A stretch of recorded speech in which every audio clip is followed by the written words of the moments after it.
Assalamualaikum warahmatullahi wabarakatuh. Selamat pagi, selamat siang, selamat sore, salam sejahtera buat kita semua. Baik, teman-teman mahasiswa, khususnya di semester 7 materi atau mata kuliah e-bisnis. Pada kali ini kita akan ketemu lagi di materi pembahasan bab 5 ya, khususnya tentang teori evolusi elektronik e-bisnis di perusahaan. Sedikit recap ke belakang, kemarin kita sudah bahas mulai dari RPS sampai dengan bab 4, dan hari ini kita bahas bab 5. Kemarin tugas-tugas juga sudah kita berikan mulai dari tugas 1 sampai dengan tugas ketiga ya. Tugas 1 itu ada mencari jurnal nasional, tugas 2 mereview jurnal nasional, mereview jurnal internasional. Tugas ketiga kemarin mencari jurnal internasional sekaligus mereview, juga sudah kita lakukan kuis, dan sekarang kita di bab 5. Bab 5 ini adalah merupakan bab terakhir sampai dengan kita melaksanakan ujian tengah semester. Jadi ini adalah bab terakhir. Setelah itu bab 6 sampai ke bab 10 nanti itu untuk semester kita berikan after ujian tengah semester ya. Baik, bisa kita mulai. Namun sebelum itu mari kita berdoa menurut agama dan kepercayaan masing-masing, agar apa yang kita pelajari nanti bisa mudah dipahami dan ditangkap serta menjadi knowledge kita dan berkah di kemudian hari. Berdoa menurut agama kepercayaan masing-masing. Dimulai.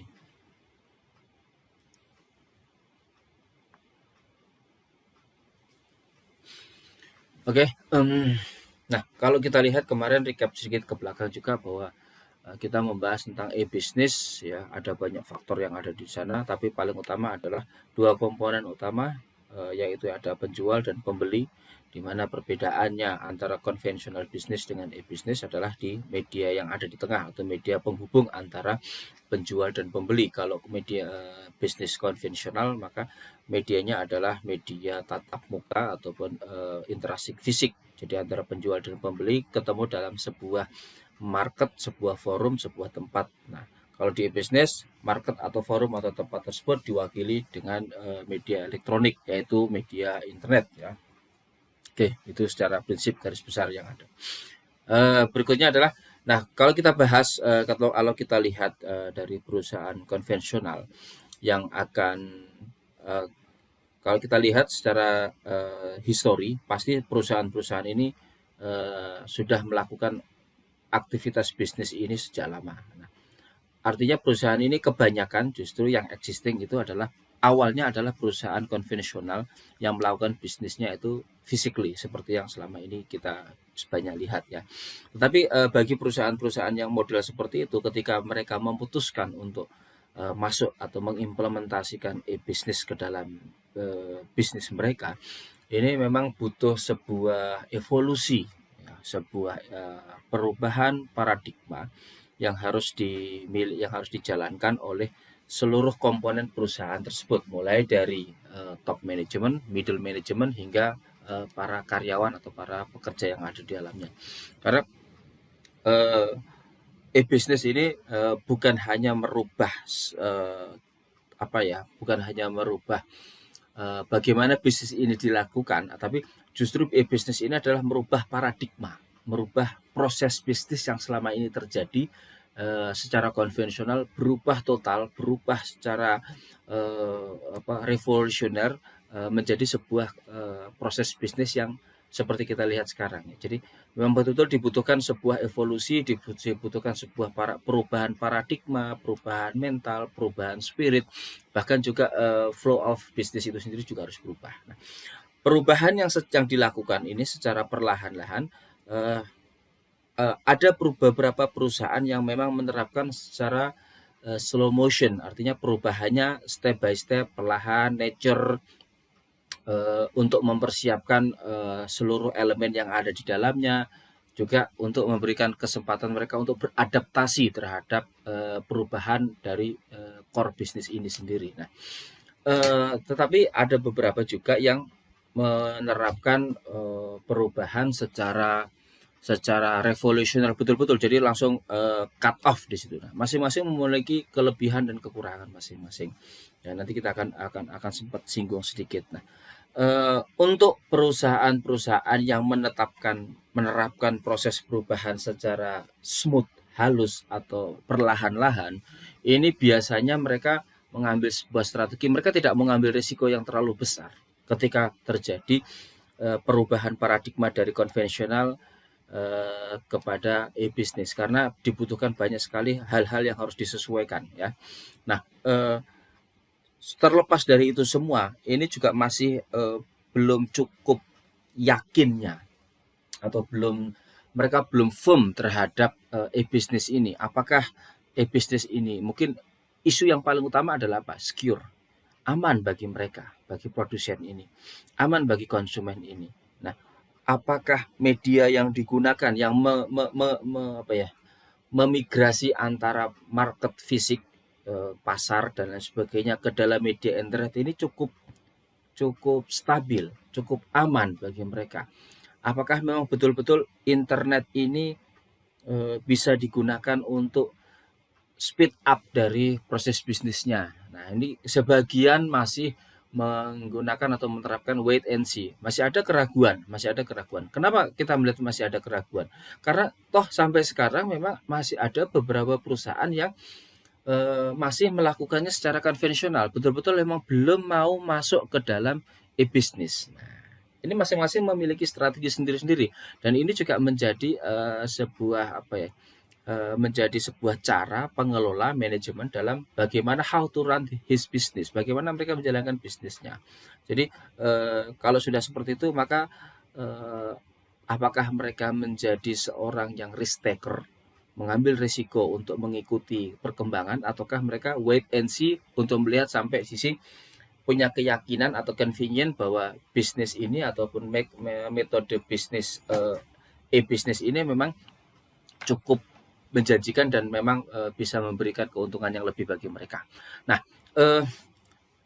Hartman tahun 2000 itu memberikan sebuah ilustrasi bahwa sebagian besar atau mayoritas dari perusahaan-perusahaan ini akan menjalani 6 tahapan dalam pengembangan e-bisnis. Nah, kita akan lihat apa yang dikatakan Hartman di tahun 2000. Tahap pertama atau first stage, yaitu perusahaan biasanya menggunakan internet sebagai media untuk berpromosi. Nah, tahap awal dulu biasanya di awal-awal 2002 sampai 2005, internet ini hanya bisa digunakan sebagai media promosi.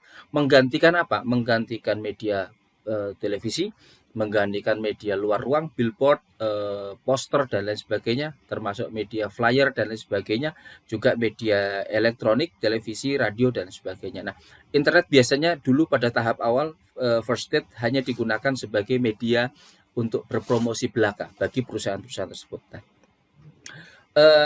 sehingga pada saat itu ada sebuah istilah yang disebut dengan brosureware. Brosureware ini adalah menggunakan internet sebagai media pengembangan brosur elektronik. Nah, kalau dulu selama ini kita banyak melihat brosur-brosur yang kalau teman-teman mungkin kemana ya, let's say ke Indomaret atau Alfamart atau mungkin Hypermart ada dan sebagainya, itu kan kita melihat katalog ya, ada brosur. Nah, brosur yang berbentuk paper itu diubah menjadi digital atau elektronik dengan menggunakan media internet ini. Awalnya seperti itu, makanya ada yang disebut dengan brosureware, mengubah brosur paper brosur menjadi brosur digital atau brosur internet. Nah, biasanya informasi yang ada di dalam situs perusahaan ini itu biasa mulai dari standar profil perusahaan, informasi produk, pelayanan, nomor telepon dan lain sebagainya. Nah, pada tahapan ini penggunaan internet ini hanya sebagai media komunikasi satu arah, one way. Jadi artinya apa? Perusahaan membuat brosur secara elektronik untuk disampaikan atau bisa dibaca atau bisa tersampaikan kepada para calon pelanggannya. Oke. Di mana calon pelanggan ini atau customer ini melakukan browsing, proses browsing, mencari brosur-brosur yang ada. yang disediakan oleh para penyedia jasa atau para produsen tersebut. Nah, terkait dengan seluk-beluk produk, fasilitas dan lain sebagainya. Jadi intinya adalah brosureware ini adalah merubah tatanan brosur yang paper base menjadi digital base atau menjadi electronic base. Itu saja. Jadi itu adalah tahapan pertama implementasi e-business di sebuah perusahaan. Nah, tahapan berikutnya adalah apa yang disebut dengan customer interaktif ya. Pada tahap ini perusahaan mulai mengembangkan kemampuannya dalam hal ini adalah konteksnya kemampuan aplikasinya untuk memungkinkan terjadinya komunikasi dua arah antara perusahaan dengan para pelanggan atau calon pelanggannya. Oke, fasilitas interaktif chatting ini memungkinkan untuk para pelanggan untuk bisa secara aktif dan interaktif berdiskusi dan melakukan tanya jawab dengan bagian customer service dari perusahaan itu secara real time ya, bukan QA, bukan apa, tapi hit and run. Customer tanya dijawab oleh CS atau customer service, nanti akan terjadi interaksi berikutnya sehingga si customer ini mendapatkan sebuah profiling yang lebih lengkap, lebih komprehensif terhadap sebuah produk yang ditawarkan tersebut. Nah, oke. Biasanya kalau dulu awal-awal bisa dengan menggunakan media chatting ya, artinya tulisan biasa. Nah, sekarang sudah bisa menggunakan media teleconference, bahkan sekarang sudah menggunakan jadi antara face to face seolah-olah kita berbicara langsung dengan customer service yang ada di hadapan kita. Jadi bisa berinteraksi, melihat gestur, melihat mimik dan lain sebagainya antara kedua belah pihak, baik si customer service maupun si customer ketika terjadi proses interaksi customer interaktif ini. Oke. Nah, kalau dulu di awal-awal pertemuan, kalau saya tidak salah pernah mencontohkan BCA. BCA itu mulanya dulu menggunakan internet sebagai media promo. Oke, menyampaikan produk-produk yang ada di BCA. Tahapan berikutnya mereka membuat sebuah call center. Oke. Nah, ini adalah itu adalah contoh konkret dari tahapan yang dilalui oleh BCA dalam mengimplementasikan e-business ini. Nah, prinsip yang dikembangkan untuk customer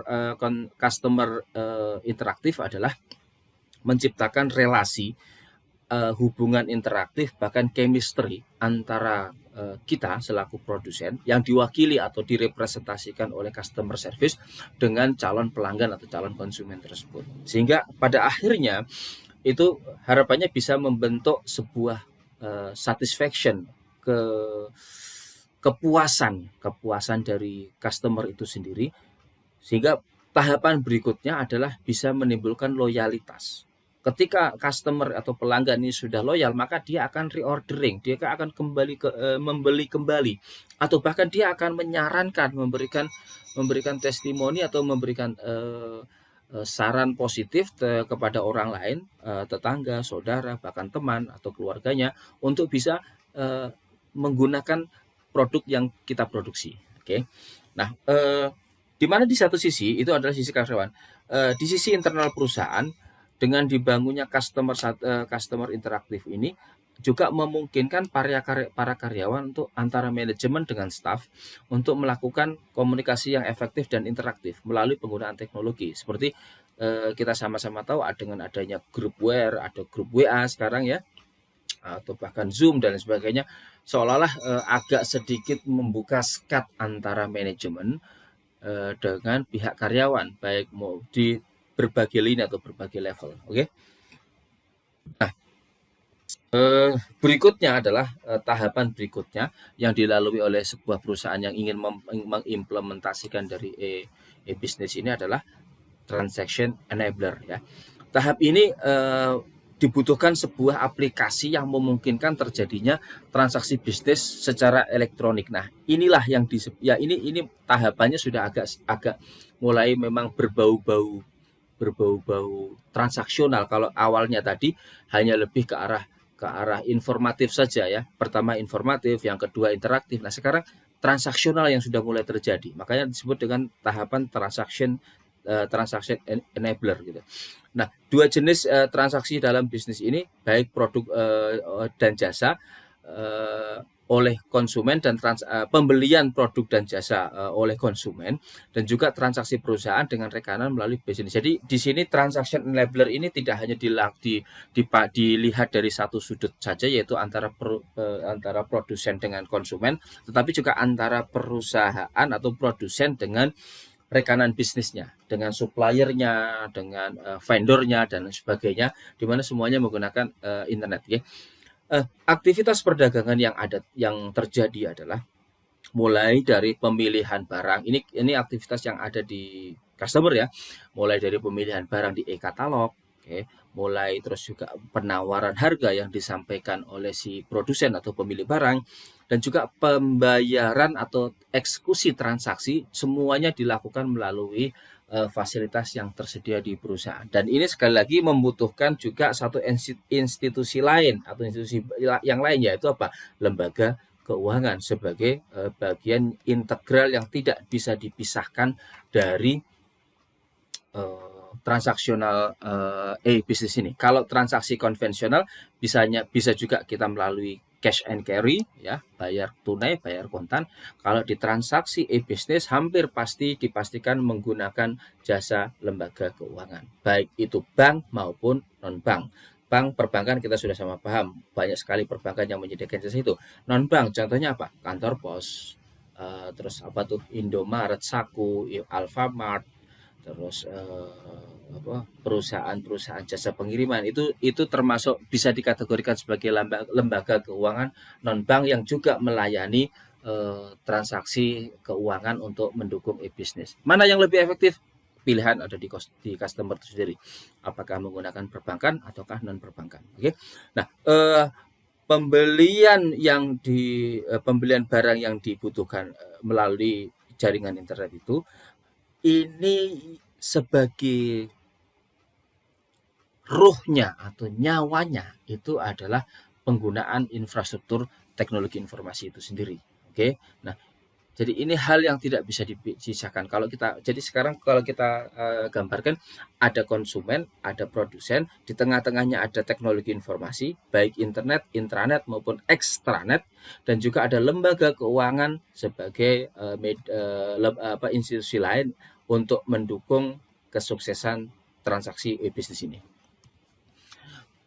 Nah, tadi tahap ketiga sudah berarti transactional enabler.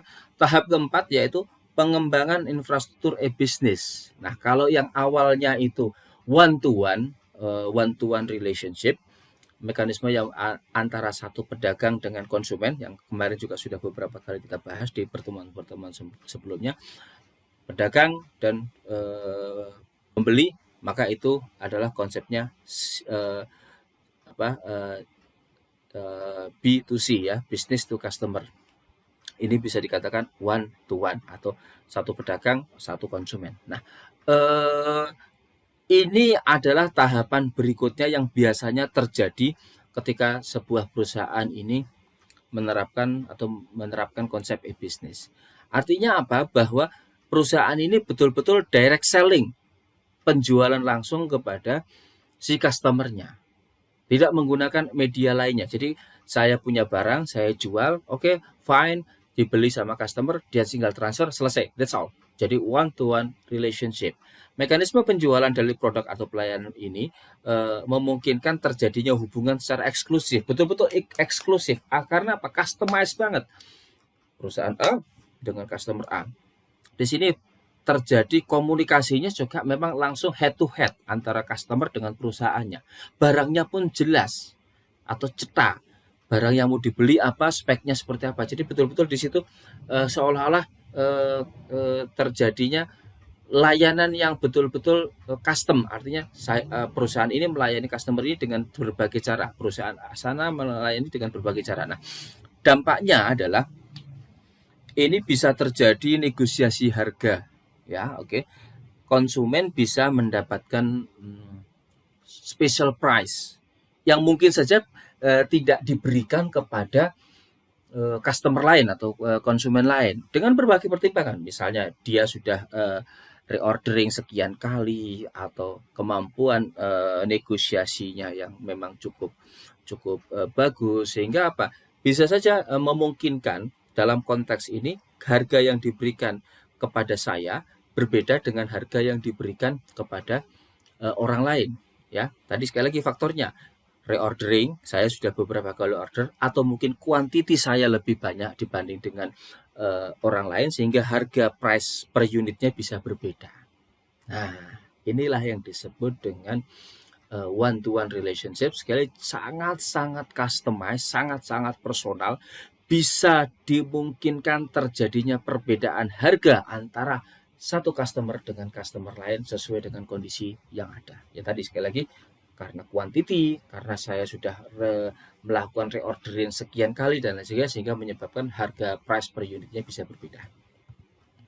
Nah, berikutnya adalah perusahaan pasti akan masuk pada next stage-nya, yaitu real time organization. Nah, inilah yang disebut dengan perdagangan tanpa jeda, tanpa henti. 24 hours a day, 7 days a week, yang seperti saya sudah mention di pertemuan 4. Jadi betul-betul ini real time perusahaan ini mampu melayani customernya secara real time di dalam waktu yang tidak terbatas. Betul-betul konsep anywhere, anytime, any place ini betul-betul bisa terrealisir. Jadi dimanapun si konsumen ini mau melakukan order, dimanapun pengelola perusahaan ini berada, tetap bisa melayani. Dia sedang berada di luar kota dan lain sebagainya, semuanya tidak akan bisa terrealisir tanpa sekali lagi adanya dukungan sistem di komputer itu tadi, ya. Jadi bayangkan kalau kita sedang di luar kota, ada order sebuah barang di mana kita tidak tahu stok barang itu masih ada berapa, atau bahkan mungkin masih ada atau tidak dan sebagainya. Kita tidak akan bisa memberikan respon. Nah, berbeda ketika barang-barang itu sudah memang terdigitalize di dalam sebuah sistem, maka dengan sangat mudah kita menyampaikan bahwa barang ini ready, barang ini harus menunggu sekian lama dan sebagainya. Sehingga dimanapun kita berada tetap masih bisa melakukan layanan terhadap si customer ini. Oke, nah transaksionalnya bisa secara real time, betul-betul dimanapun, kapanpun, dan seperti apapun kondisinya. Nah, aspek real time yang dimaksud di sini adalah konsumsi produk atau pelayanan pada saat itu juga. Artinya apa? Terjadi interaksi bisnis yang pada saat itu juga, yang harapannya juga bisa langsung dieksekusi dan juga langsung melakukan pembayaran. Nah, kalau kita bicara pembayaran, best practice yang ada di lapangan adalah minimal maksimal 1 kali 24 jam kalau selama ini, ya. Di Shopee maksimal kita order jam 10 hari ini, maka maksimal pembayaran nanti next jam 10 pada hari berikutnya. Lepas dari itu maka dia akan dibatalkan secara otomatis by system. Nah, di dalam konteks ini atau tahapan ini memang aplikasi lebih kompleks karena dia harus mengatur durasi, mulai dari durasi order, durasi pembayaran, durasi delivery dan lain sebagainya. Nah, sekali lagi, kalau di dalam konteks e-business, maka aplikasi yang seperti ini memang menjadi key success dari sebuah perusahaan untuk pengembangan atau yang sedang mengembangkan e-business ini. Tanpa ini is nothing.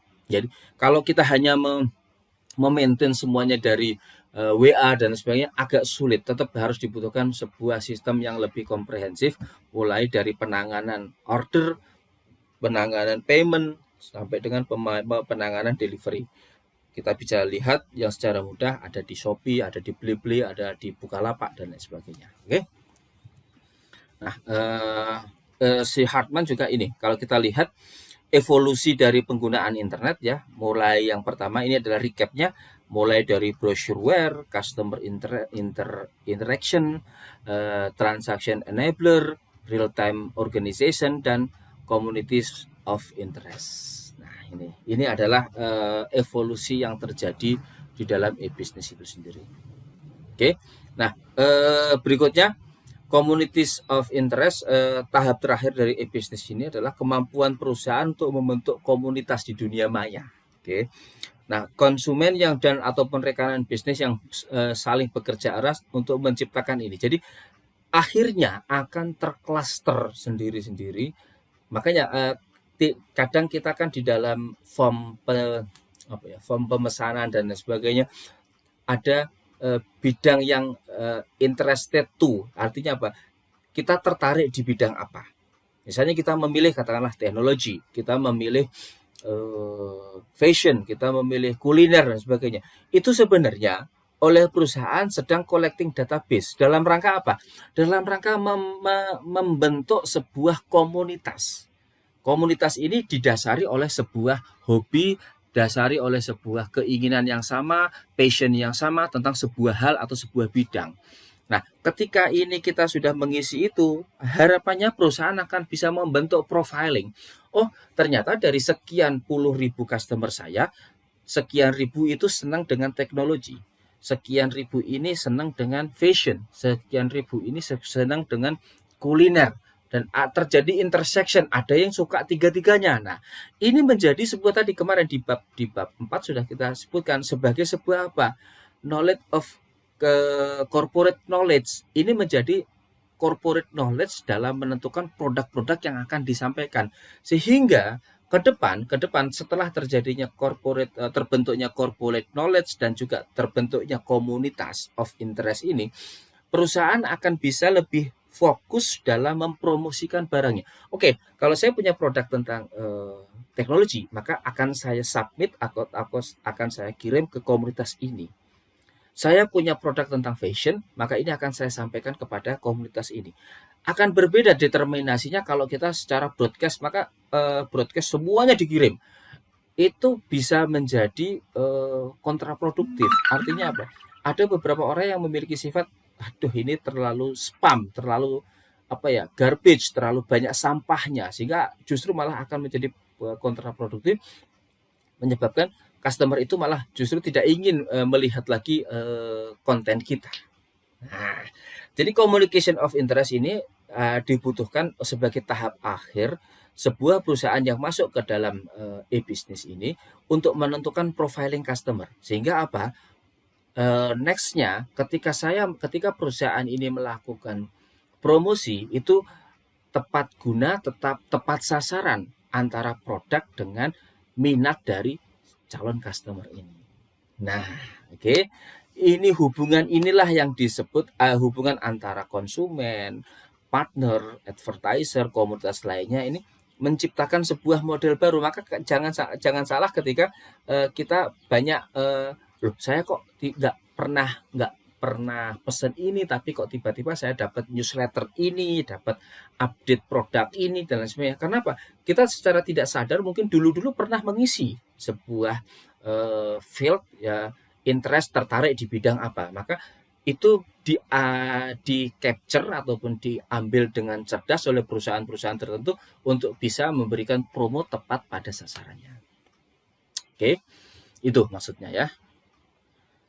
Nah, kecepatan evolusi dari perusahaan ini dalam memanfaatkan internet untuk mengembangkan e-bisnis ini juga sekali lagi ditentukan dari kesiapan dari manajemen itu sendiri. Bagaimana manajemen ini memandang sebuah paradigma perubahan dari konvensional to e-business. Ini yang harus menjadi cermatan semua pihak. Jadi artinya ada perusahaan yang slow atau sangat lambat sekali dalam mengadopsi e-business, ada yang secara sangat-sangat revolusioner mengadopsi ini. Itu semua tergantung dari kemampuan manajemen dalam mengabsorb perkembangan teknologi. Nah, artinya begini. Tadi adalah teori yang dikemukakan Hartman, ada 6. Bukan berarti semua harus langsung by number ya. 1, 2, 3 dulu, enggak. Ada perusahaan yang jam artinya dia tidak melalui proses ke tahapan 1, tapi bisa saja langsung ke tahapan 3 sebagai transaction enabler, atau bahkan mungkin dia bisa langsung jam ke 4 atau ke 5, bahkan ke 6. Ini semua sekali lagi tergantung dari visi misi dari si manajemen ini.